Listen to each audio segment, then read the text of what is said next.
क्या आप इस उलझे हुए रूप को सुलझा सकते हैं? नमस्ते, आज हम वर्गमूल के अंदर वर्गमूल, जिन्हें आप नेस्टेड रेडिकल्स या नेस्टेड स्क्वायर रूट्स भी कह सकते हैं, के प्रश्नों को आसानी से हल करना सीखेंगे।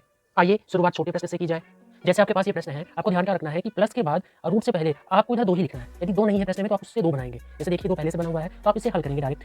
करना क्या है आपको? अब आपको ऐसा कुछ सोचना है, रूट में देखना, रूट में कितनी संख्या लिखी है 6। ऐसी संख्या सोचना है कि गुणा करने पर 6 आए और जोड़ने पर 5 आए। यानी वो संख्या 3 और 2 होगी। तो हम इस 5 को लिख सकते हैं 3 + 2। इस 2 को आप वैसे ही छोड़ देंगे। इस 6 को हम लिखेंगे √3 × √2। आगे क्या करना है आपको? जो आपने फर्स्ट पद लिखा है यानी 3 है, 3 किसका वर्ग होगा? यानी √3 का वर्ग होगा। दूसरा पद 2 किसका वर्ग होगा? यानी √2 का वर्ग होगा। और तीसरे पद से आपको चिन्ह लेनी है। चिन्ह क्या लगी हुई है? प्लस। यानी आप कह सकते हैं कि इस प्रश्न का वर्गमूल √3 + √2 होगा। जैसे आपके पास दूसरा प्रश्न ये है, अब आपको इसका वर्गमूल निकालना है, तो मैंने आपको कहा कि आपको इधर 2 बनाना है। यदि प्रश्न में 6 लिखा हुआ है तो आप इसे 2 बनाएंगे। तो 2 हम कैसे बनाएंगे? इसे हम पहले वैसे ही उतार लेंगे 14 प्लस इस 6 को हम लिखेंगे 2 × 3। ये रूट में 5 है। हमें सिर्फ बाहर में 2 चाहिए। जैसे आप देखिए हमें सिर्फ बाहर में 2 चाहिए। इस 3 को हम इस रूट के अंदर भेज देंगे। तो आपको क्या करना है?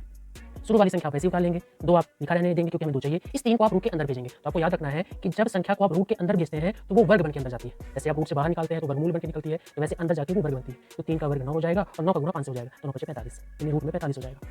अब आगे का काम सेम पहले प्रश्न के जैसा है। अब आपको कोई ऐसी संख्या सोचनी है कि जिसका गुणा करने पे 45 आए और जोड़ने पे 14 आए। यानी वो संख्या होगी 9 और 5। 9 में आप 5 का गुणा करेंगे 45 और 9 में आप 5 जोड़ेंगे 14। तो हम यहाँ लिखेंगे पहले वाले पद यानी 9। 9 किसका वर्ग है? 3 का। 5 किसका वर्ग है? √5 का। और तीसरे पद की आपको चिन्ह लेंगे इस तरह से। यानी आप कह सकते हैं कि इस प्रश्न का वर्गमूल 3 + करनी 5 होगा। ऐसे ही यदि प्रश्न में यहाँ पे माइनस का चिन्ह होती तो ये तीसरा पद जब आप लिखते तो यहाँ पे आप माइनस का चिन्ह लगाते, तो लास्ट में यहाँ पे माइनस का चिन्ह उत्तर में आती। बस इतना फर्क होगा माइनस वाले में। तो आइए आज के अपने सबसे बड़े धुरंधर प्रश्न की ओर चले। देखिए ये हमारा प्रश्न है। आपको ऐसे प्रश्नों को जल्दबाजी में गलत नहीं करना है। ऐसे प्रश्न में आपको करना क्या है कि आपको पीछे से शुरू करना है। यानी सबसे पहले आप इसको हल करेंगे। तो आप देख सकते हैं कि यहाँ पे 4 है, इसे हमें 2 बनाना है। हम क्या करेंगे कि 4 को हम 2 × 2 लिखेंगे और बाकी प्रश्न को वैसे ही उतार लेंगे। इस तरह से अब आप इस एक 2 को आप अंदर भेजेंगे तो ये 2 अंदर वर्ग बनते हुए जाएगा। 2 का वर्ग 4 और 4 का गुणा 3 से हो जाएगा, यानी 4 × 3 = 12, यानी रूट के अंदर 12 हो जाएगा। इस तरह से अब आपको क्या करना है, इसे हल करने के लिए आपको ऐसी 2 संख्या सोचनी है जिसका गुणा करने पे 12 आए और जोड़ने पे 7 आए, यानी वो संख्या 4 और 3 होगी। तो हम इसे कुछ इस तरह से लिखेंगे। इस तरह से आपने 7 को 4 + 3 लिख दिया, आपने 2 उतारा, इस 12 को हमने √4 × √3 लिख दिया। अब हम क्या करेंगे? आगे हमें यहाँ तक तो प्रश्न को सेम उतार लेना है। आगे हमें क्या करना है कि 4 किसका वर्ग होगा? यानी 2 का वर्ग होगा। 3 किसका वर्ग होगा? √3 का वर्ग होगा। और तीसरे पद के हमें निशान लगा लेना है। इसे हमें कोष्ठक में लिख लेना है। अब हम क्या करेंगे? 8 का गुणा 2 से करेंगे, 8 × 16। इस 8 का गुणा जब आप √3 से करेंगे तो 8 √3 हो जाएगा।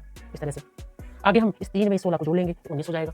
देखिए फिर से आप पहले प्रश्न के जैसे पहुंच गए। अब हमें क्या करना है? इस 8 को 2 बनाना है। तो यानी कि बाकी चीज़ों को हम अंदर ले जाएंगे। तो इसे 2 बनाने के लिए हम 8 को लिख सकते हैं 2 × 4। इस तरह से अब इस 4 को जब अंदर भेजेंगे तो ये वर्ग यानी 4 का वर्ग 16 और 16 का 3 से गुणा करेंगे तो 48, यानी रूट में 48 हो जाएगा। आगे आपको वैसे ही करना है पहले जैसे। अब आपको ऐसी 2 संख्या सोचनी है कि गुणा करने पे 48 आए और जोड़ने पे 16 आए, यानी 16 और 3 होगा। 16 3 48 और 16 में 3 जोड़ेंगे 19। आगे हम सबसे पहले इसको हल करेंगे। यानी कि आपको देखना है कि 16 किसका वर्ग है? 4 का।